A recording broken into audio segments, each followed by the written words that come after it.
I'm not a fan of that. For the people who need to tip their toe into things. Are you the dictionary? I believe that is something we can do. You the only one that got played in 2023.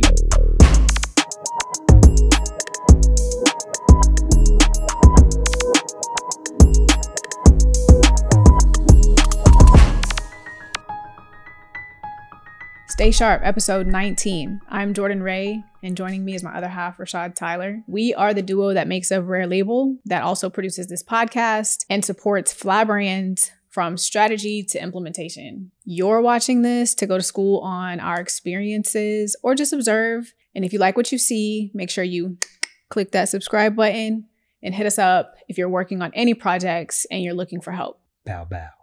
Bow, bow. Into ways, habits, addressing the elephant in the room, New Year's resolutions. It's that time of year that's coming up. Yeah. I don't believe in them. I don't do them. I guess I believe in them, but I don't like them. I don't do them. What?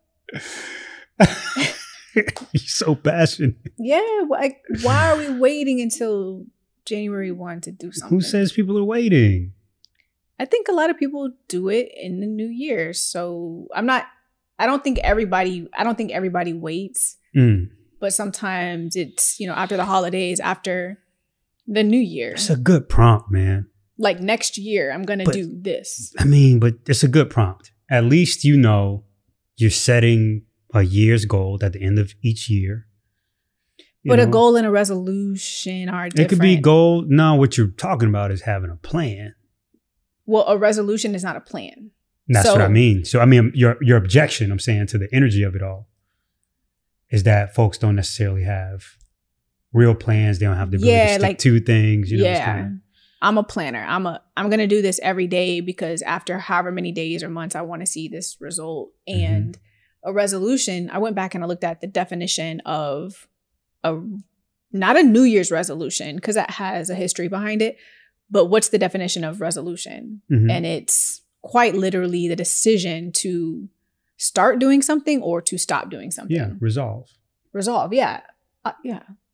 Are you the dictionary? Is it obvious? Yeah, it is pretty obvious. It is obvious, but I just wanted to say that because you mentioned something about goals. And I'm like, a goal is totally different. Have all the goals that you want. And if you want to start a goal because you have a plan to achieve that goal on January 1 or 2 or 3, but I really thought that it was like New Year's resolutions and goals. I thought it was how it was kind of set up. So I went and read a Forbes article as well because I just felt like for this reason, felt something was coming. I needed to back this up with some research because I don't always in our conversations go back and get research. But for some reason I was, I feel passionate about something. And when I get worked up about something, you're going to be like, well, why? Well, why? Well, why? And I'm going to have to come with the stats. Mockingbird. Let me pull it up real quick. So you mentioned goals, and I'm saying resolutions in particular is a statement about I'm going to start doing something or I'm going to stop doing something. Yeah. And according to a Forbes article this year, published just a few days ago, 48% of people want to improve their fitness every year, want to improve their finances, 38%. 36% want to see their mental health improve. 34% lose weight, and 32% improve diet. All of those are universally everybody's desires. Every year. And not even at the top of the year, but all the time. In May, in October, in whatever, those are always things that I think as humans, we're trying to figure out and balance with these First crazy of all, schedules. I agree with you overall. Okay. No, I think, obvious. I just think that it's hard to get people to grow and shift and change and adopt and learn. So I'm like, at least we got New Year's. I'm on the opposite side of the spectrum, right? I don't imagine that people are gonna get better faster, right? Or have more frequent pit stops for self-improvement or more frequent access to pings and feedback that tell them that there's another way. Yeah. I bump into enough friction day to day, if not week to week, that people don't want to hear the truth. So if once a year there's a pass to tell a friend, yo, man, think you can work on that. Like that pinch, you pinch somebody in that midsection. I think you can work on that. This is the time. You got an opportunity. I believe that is something we can do. In the relationship, beat up if you do that to somebody. In the relationship, clearly he's the optimist and I'm the pessimist. But I'm just realistically, I'm a realist, what I'm saying is it's great to say, yeah, I want to get in the gym more next year. But like when October comes next year, did you really do that? And you may or may not. And this goes for all of us. There's things that now it's the end of 2023 and there's things that I'm like, yeah, I didn't do any of this year. So what does it matter if whenever I start it? Okay, let me challenge you on this a little bit more. I believe that at the end of the day, you really don't find that many of us can hold on to anything. So if it's the prompt for resetting, then cool. I would much rather people try to reset than go, well, I might as well not try at all because it's the likelihood of me actually sticking to it is low. So I agree with you. That's what I'm saying. I agree with you that people aren't going to stick to it. But I'd much rather them try just in case they do. I'm not saying that anybody should not have a New Year's resolution. Okay. I'm not saying that. Okay. I am saying that I'm not really a fan of them. They should have more frequent and more. I'm not saying that anybody should do anything. Okay. I am saying that I am not a fan of New Year's resolution and that whole idea of I'm going to start something in January. I'm not a fan of that. For me, I'm more of if I decide and whenever I resolve that I'm going to do something or I don't do something, I'm going to start it as soon as I can. As soon as I have the bandwidth, as soon as I have the courage, as soon as I have the resources, I'm going to start it. It has nothing to do with a new year. But that's the point that they're deciding. Like after I get pissy tail drunk and all of these other things, I'm going to like live my best life between December 24th and January 1. And after my, fuck off period ends, that's when I'm going to start. It's exactly what you said. Okay. Anyways. Well, since I just told everybody not to have no goals and not to get better and not to improve your well-being, now that I just told everybody that, according to Rashad, there's another thing that I'm not really so fond of. You want to know what that is? Let's get into it. Challenges. Okay. Challenges. Because you're going to do something for a few days or a week or 21 days. Sometimes, like that's a number I see a lot, or 30 days or whatever it looks like. And I don't know, maybe I'm just the way that I am. It's a quirk about me. I don't like challenges because I want myself to start something because I want to start it, or to stop doing something because I want to stop or move away from something. Let's just use this one. I'm just not going to drink for 21 days or a month. 21-day challenge. Okay. Yeah. And I'm just not going to drink for those 21 days. But like on day 22, I'm going to go drink. Go crazy. I want to be careful because I'm not saying that's how people do it. That's how I protect myself from not getting too dependent on things and not, becoming addicted to things. I'm trying to if I'm not going to drink coffee, it's because I decided I'm not going to drink it anymore. And I'm going to get through this withdrawal period or whatever. But I'm not going to every last week of the month, I don't drink coffee. But that Monday after I'm done with that, I'm in it. I'm going to get my cup of coffee. That's interesting. I mean, I understand. You see where I'm kind of coming from though? That's my personal thing. That's my open door on the podcast. That's how I think sometimes I'm keeping my edge. It's how I'm staying sharp is I don't set a time frame for when I'm going to challenge myself. I'm I'm going to do this because I'm just going to do this. I want to make this a part of my lifestyle. I think it's not a snippet. You probably don't have difficulty with commitment then. No. Okay. I'm all in. Okay. So that you have like a light switch or a switch flipper where you can just go hardcore into something or like zigzag, you know what I mean? Like I'm in, I'm out, hot, cold on things. Not everybody's wired like that. Yeah. So I think for the people who need to tip their toe into things, like it's the best way to kind of go about this stuff, right? Like short-term challenges, low cost commitments, so they can see if they can maintain it and all the rest of it. And you're like, yo, like your perspective seems to be like, stop playing yourself. You the only one that got played in 2023. That's what Spotify Rap said. That's what it said. Well, actually, it was a meme. It wasn't. It wasn't Spotify. Right. Anyways, I'm glad that you broke it down like that because yes, that's how I'm hot and cold. Yeah. We talked about that a couple podcasts ago where you were saying like, you know, if you're a person that always runs hot, and I was like, I feel like that was. And yeah, right. I'm about to start doing this right now. No questions asked. I don't need no.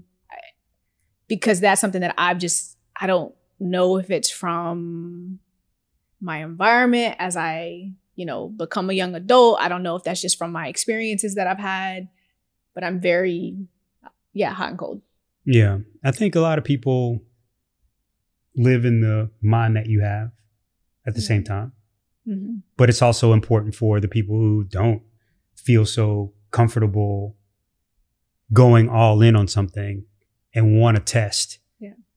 I do think that there are winners on both sides of that because I think it also pairs well with being able to quit. Like there are people who can like, all right, I'm spending 20 days doing this thing. If on day 21, I don't love it, I'm out. Yeah. So they test a lot of things. I can't tell you much. I mean, I can't tell you enough how much I appreciate you breaking it down like that. They're just running it back to me because it gives me comfort that it's okay that I approach my habits or the things that I want to change on the drop of a dime. Like I can do that. That's my decision. And I'm also not discouraging or encouraging anybody to be like me or to not be like me. Yeah. But I see how you're playing it back and I respect the idea of someone who, I do just want to test this. I'm okay with going in a little warm and living in that space where I'm just like, I'm either jumping in the pool or I'm not getting in at all. I'm not there. It's really hard for me to half commit to things. Mm. I'm all in or I'm not touching it. Respect. A ridiculous habit that I got from you is eating dessert on the regular. Like always needing a cookie or a slice of cheesecake. Always needing something sweet after dinner or on the weekends. And I really feel like I do pretty well with distancing myself from that if I don't keep it in the house or I keep other things in the house to keep me away, to curb that sweet tooth, I guess. And I wouldn't necessarily say that you have a sweet tooth. You just really like certain dessert type setups. Am I allowed to rebut? Yeah. So first thing is, when we first got together, I wasn't on that at all. So it was a way of like kind of creating, some festivity. Share about your habits. What do you mean? Like your lentil habits, the other habits you had. I mean, everybody know. I was everybody fine don't know. when we first started. You're still fine. I'm all right. Thank you. I love you very much.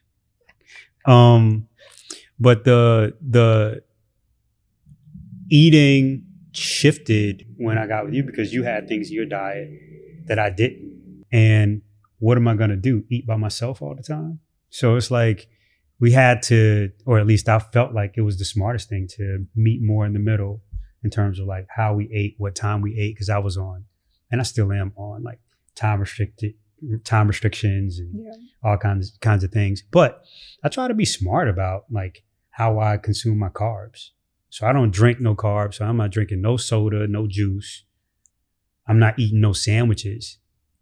So I've left room in my diet for the carbs that I take in to be the best ones, which are like desserts. Yeah. No soda and no sandwiches. I'm just saying, like, if you want to be smart, like you just got like a daily input. And I think if you want to have a life that you're happy with having lived, you got to pay attention to the things that give you the highest return. Mm-hmm. So like if you know that you have things in your diet that are going to have a negative effect on your life, pick the one that you love the most. Try to get a small amount of it, or a sustainable or suitable amount of it in. Yeah. And then get rid of the rest of it. So no soda, no hamburgers, you know what I mean? Like like literally sandwiches, which you're getting, sugar, carbs, and all the rest of that through that kind of a bread. Why don't you just eat dessert? Just eat all vegetables and eat everything else great so that you can go in on dessert. And like your satisfaction with that type of exchange is way higher. It's literally the smartest thing you can possibly do as it relates to diet, so that you don't lose the excitement of having a great meal. You do that really well. Yeah, man. You got that down to a science. We're going to eat the cookie, yo. We're going to eat the cookie. If you need a nutrition plan, this the one. Rashad, your man. And not really, but this the one. That one idea, like, just don't drink the soda. Don't eat the bread that come out at the beginning of the meal, yo.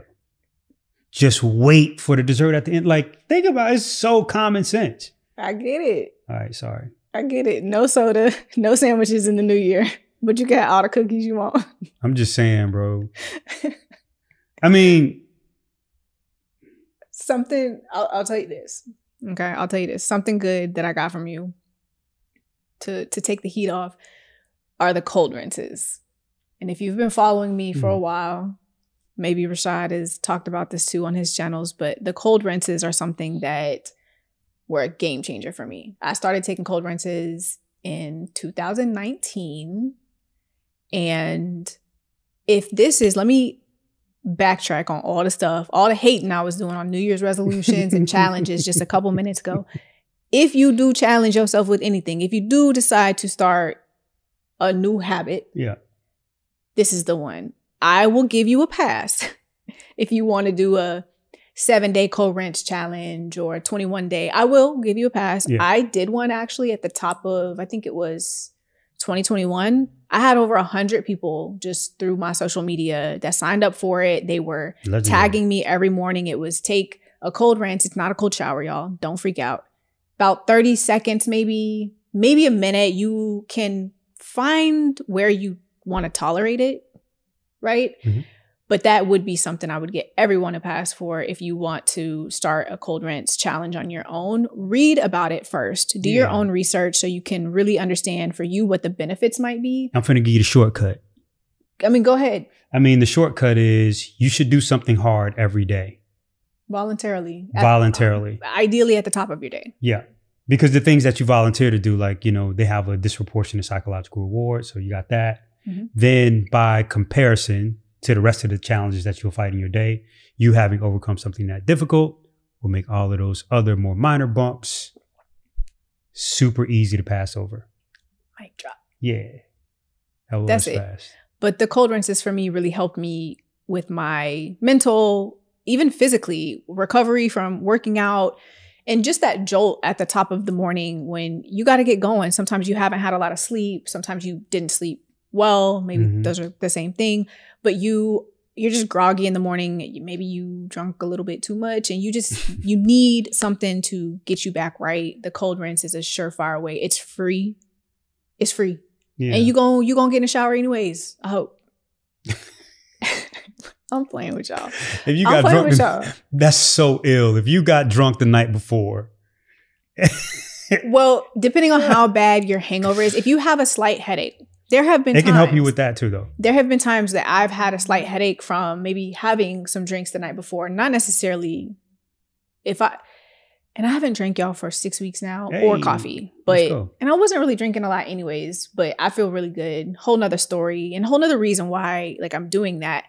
But there's been times before where I've had a minor headache from having a couple of drinks. Cold rinse and some athletic greens. Yeah. You back popping. Hot cold exposure overall for non-athletes is a thing. So, there's just benefits to exposure on both sides, right? So if you are into just the vanity piece of it, you can find like hot, cold routines, hot being like steam or sauna. It's a lot of things to that, but especially top of the day, there's just nothing more proven to control heart rate, all of these other things, cardiovascular benefits, so on and so forth. Like, it's a real, real fantastic thing. But I thought that'd be smarter to speak to your vanity since most of you guys are. Mm-hmm.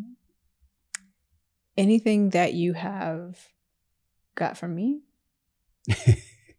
I mean, to be quite honest, I was a fairly mature person by the time we met.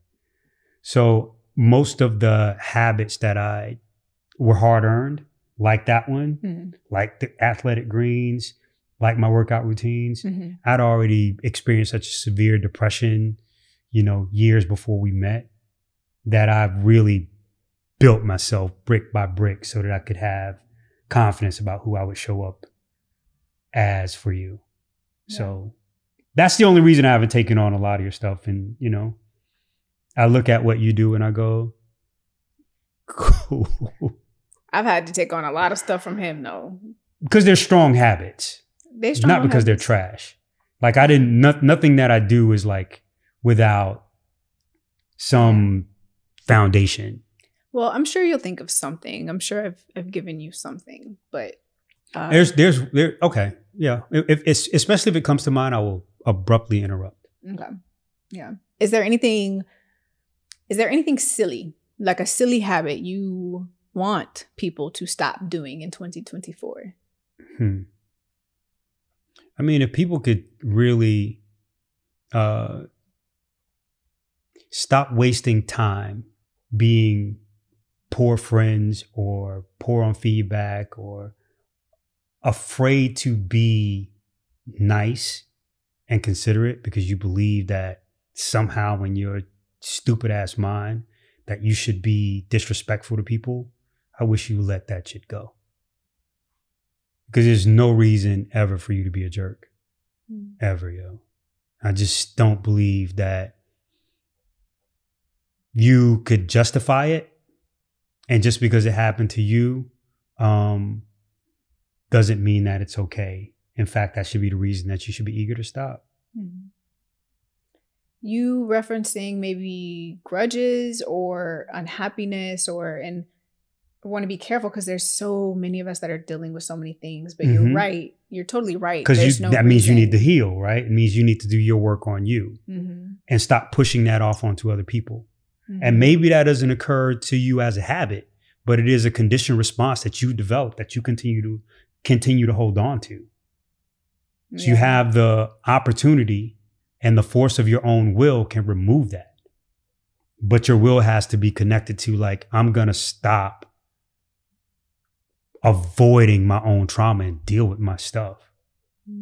Because I was reading something the other day about, it probably was a comedian or something. I totally forget. But it was talking about like moms like going off with their kids because they're frustrated, because the moms are frustrated. Yeah.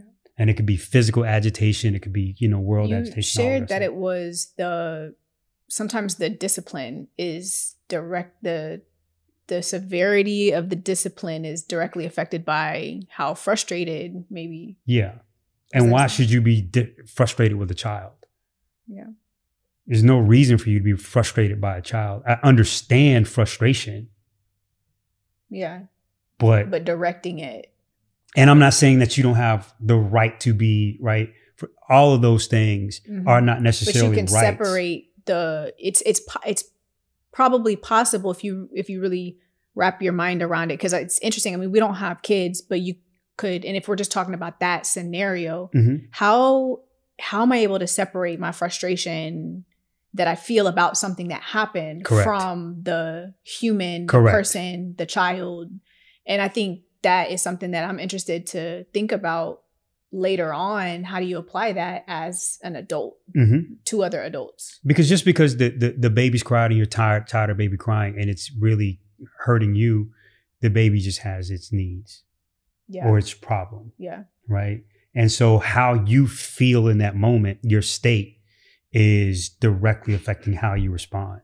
So you got to just build. We all have to just build. And that's the most difficult job, I believe, in the world, right? Like being next to a newborn or a child or something like, and like not time for you. So I've watched people go through that, and it's been, you know, really interesting to see like how tough that job is. Yeah. So I don't feel great about using that as an example, but yeah, that's what I was about to say, is applying it back to something that, you know, adults are doing. But I think you've definitely made a point.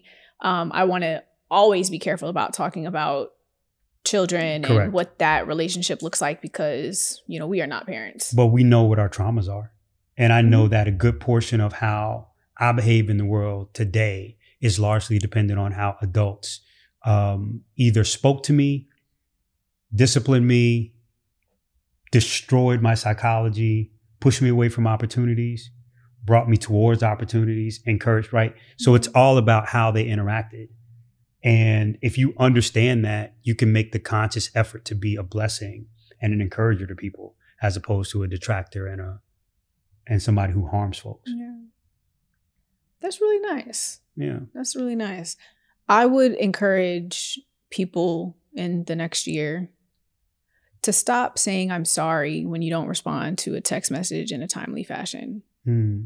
Say something else. Acknowledge that you're just now responding, I guess. But don't say I'm sorry, like those exact words, because you don't have to be sorry because you were busy or you were at work or you were driving. You know, there's just so many different things, and it's, you know, somewhat of a pet peeve, I guess, of mine, more so than yours. Because I don't even know that you have pet peeves. Yeah, I'm like, you know, I'm sorry. It could be something else. It could be whatever. I don't necessarily use I'm on it.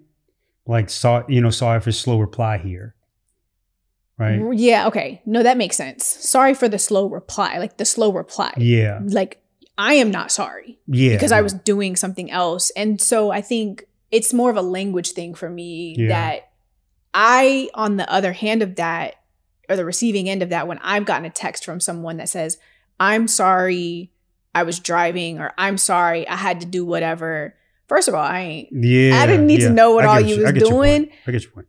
However, like, you don't have to be sorry ever. Like, it's a text message, because I want to live in this world again so bad, where I just want to experience it for a few days, maybe, where there weren't text messages and someone couldn't just get a hold of you. Because that was my childhood. That was how I grew up. I remember, you know, you didn't have cell phones and all of that stuff. And so I just yearn also for just not being able, you know, being off the grid and not being able to be contacted through a cellular device. But in 2024, don't worry about saying I'm sorry when you text somebody back. You could say something like, I say excuse the delay, or excuse my delay, depending on, you know, and this is text message in particular. Or I'll say, what else would I say? Yeah, part in the delay, part of my delay is my go-to. Well, let me ask you. Because I want to acknowledge, but I'm not sorry. Well, how is your text message inbox? Right now? Do you have like unreads? Yeah, a few. Maybe like 5 right now. And most of them are today. I mean, I think especially there are seasons where, you know, text messages are going crazy and all the rest of that. I like to keep all my inboxes on 0. Yeah. And the reason that it's possible is, number one, time spent, you know, in those inboxes. But number 2, trying to be really thorough with all responses, so that I want to give you everything you possibly need inside of that. So I'm always hoping to close the loop inside a conversation. So one of the reasons I always would say, if it's not a prompt response, especially if it's a day apart, sorry for, you know, slow reply here.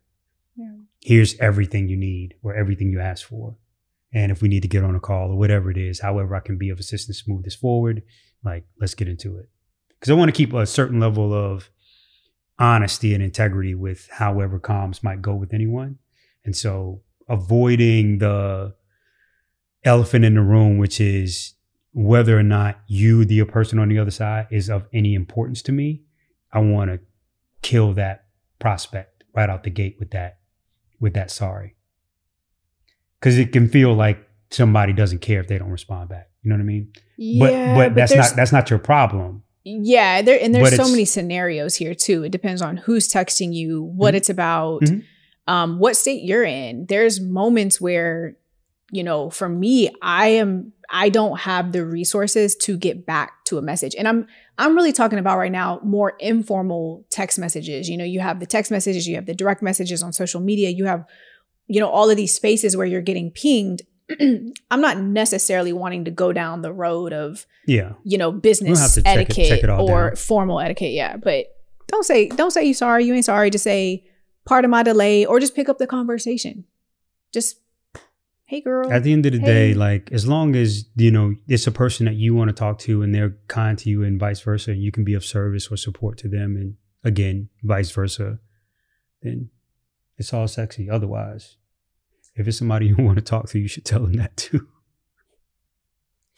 Is there anything silly that I do? Is there anything silly that you do? Yeah, a silly habit. Huh. You gotta have something. You go first. Let me think about this. But what if you don't come out with nothing? I mean, then it was just like, a unilateral exchange. I don't think you're ready. Yeah, I'm not ready to. I don't have an idea yet.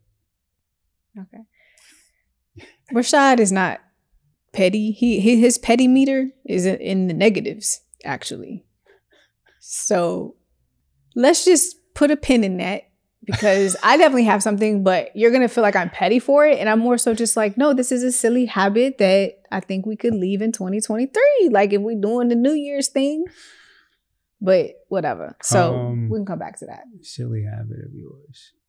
Okay. So the thing that I really would like for you to attack and rethink your commitment to is your insistence on time as a priority in decision making. I just think it leaves you so open for unnecessary mistakes, and your commitment is really strong to it, like time as opposed to quality. And I think it also blinds you from protecting or looking at the downside for things. Like, if this doesn't happen at a certain quality level, what is the cost? So that's it. I'm gonna need you to be more petty than that. Why would I be more petty than that? Because it's the petty pod. This is the thing. Like, we need to have a petty moment. I'm not into it. All right. But you can be petty. No, that's not fair. Like, ward off a duck's back. Anyways, y'all, he took it real high level with it. Okay. Go ahead and take it to the basement. Take it to the floor. All right, just real quick, and we'll move on to, we'll keep it moving. You ain't gonna share yours? Yeah, no, real quick. Okay. And then we'll keep it moving. A silly habit that you have that I think that you don't have to have is you'll leave little pieces of trash around. And we've talked about this before. Trash lever. Yeah, trash lever, outer. And so if you go get something to eat and there's like a napkin or a paper bag that comes with the food. This is great. You'll do everything else. You'll eat the food. You'll throw the food away or clean off the dish. And then you'll leave the little paper or like the receipt or the. This is great. And you do it at your desk too. You'll say you have like a little snack or something that came in a wrapper. And I just be seeing these wrappers. And it's not OD. It's not bad. But there's this moment where I'm like, why could you didn't see that just sitting right there? You couldn't just like packages. You do the same with packages. If you open up something, say you get, your vitamins come in or something, and you open up the box and then like the little box will just be sitting right there. Or the wrapper around the, when you have to peel off that little piece of plastic. Like, why is all this stuff just laying? It's a little, so I become the trash picker upper and you the trash lever outer. That's it. Boy, that's cap. No. So that's what's crazy is you take the trash out. Trash faithfully. dog. Yes. No, he stay on top of the trash. The trash can don't even be full. It ain't even been. We can scorekeep here. Like, how many times the difference between the two of us is when a moment like that happens, you'll go like, "Hey, see this right here?" And like, if I pick up behind you, I just don't say anything. I just do it. But maybe you should. And I'm not saying that you should, because if it's not, but perhaps there's something that should be called to my attention that I wasn't aware of, but you always think that I'm trying to rub your nose in it. And I'm more so I'm actually trying to understand in my brain. I'm trying to make sense of how did we not put the rest of the trash in the trash, but the other trash made it in the trash. Because if I have an empty wrapper like sitting on my office desk, and the next time I get up from my office desk, I'm going to take it over to the trash can. Not really. Yeah, really. I am. Mm-mm. That's fine. If you don't, that's why I'm telling you. I think it's a silly habit. I'm with you. I'm just telling you. Cap. Whatever. Ain't no cap. I'm just telling you, like, the last thing about this is how many times in the last month have I come to your desk and just like got your plate and just like wash your plate, or like how many? I'm just asking. I am not talking about dishes. I'm talking about little pieces of trash and wrappers and leftover plastic from packages. I'm not talking about doing the dishes. You help with the dishes, you take out the trash. Let me finish though. So the reason that I do that is I'll go ahead and clean the dish and put the joint in there.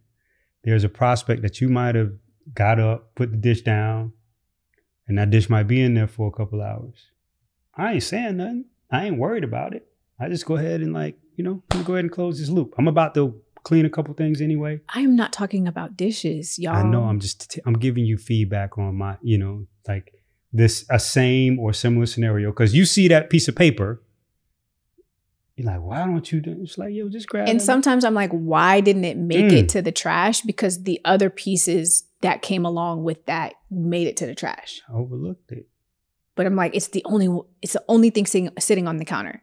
Like I know there's people listening that can relate. When you have a clean counter, you could look at it like this during golden hour and ain't no dust on it. Your counter's clean. And then you see an empty wrapper or some like weird plastic bag just sitting there. You're like, why is this? Man, don't listen to Jordan. Sitting right there. Y'all don't listen to Jordan. Women don't. Anyways. Don't take on these fights for no reason. Anyways, we got something else. One more thing we want to share with y'all. That is an underrated habit that we both have that we feel like is underrated. I'll let you go first. I know you have. Yeah. So the one that I think everybody could leverage for a good top of the day win is making the bed. It's a simple one. You feel like you emphasize that one? But like, even if like your way, and I've always kind of been on this, like I like to close the loop on whatever. So if I'm starting something, it's present with me until it's done, it's completed. So sometimes if I'm in a sprint on a project and I'm starting it on Monday, I might not make the bed. If I were alone, I might not make the bed until Thursday because I'm trying to like finish the project. So I might literally just be like bed to desk, you know what I mean? Just like working and then when I finish it and I make the bed, like that's closing the loop because I know how much of a psychological reinforcement it is. So like on a day-to-day basis, like if you have a good sleep cycle, like making the bed in the morning is a really, really good way to be like, yo, boom, got this going, and you can build another piece of momentum by finishing a cold shower. You know what I mean? You just kind of get a good little, little movement about yourself because you were able to do or check off little habits on your morning routine list. You're such an artist. I feel like artists don't make their beds. Mm-hmm. No, about that. I just think there's like a psychological awareness of wherever your attention is. So I just know that the reward systems are real. And I know that that's a good one. You need some W's. I think that's why you like closing things on the time. I think that's why you're so connected to the time, because that's the place that you get the dopamine hit from. Yeah, for sure. I like to be able to set a time, have a moment, and do what I said I was going to do for that moment, in that moment, and be done. Like it is definitely, it makes me feel great. Like I'm, trying to be in the gym by 6 and out by 7. And that's my goal setting. That's my, how can I, when you're trying to get your batting average up or your shooting percentage up, it's like you just keep shooting, you shoot because you're trying to get this perfect, and not even perfect, but you're really trying to nail this sequence. So yeah, absolutely. One of the things that I do, I believe it's overrated, is my reading habits. I have a couple things to layer on here. Is I always have a few different things that I'm reading, a few different genres, depending on what mood I'm in, what I feel like I need. I always want to go to something that I'm learning from or entertained by. So that might be investigative journalism. That might be right now, like a thriller, mystery novel situation. I always have something on deck to read, and I'm able to read from the physical copy to the ebook to the audiobook. I'm really not picky, depending on how I want to experience the book. I might buy the physical copy, but right now there's not many books that I'm like, I need it in my hands. Yeah. Unless it's like a beautiful cover, hard copy, even like it could be paperback, but there's some books, if I need to mark it up or whatever, I want it in my hand. But if I'm reading something a lot of times for leisure or even education, like historical education, I'm cool with listening to that. Yeah. You know what I mean?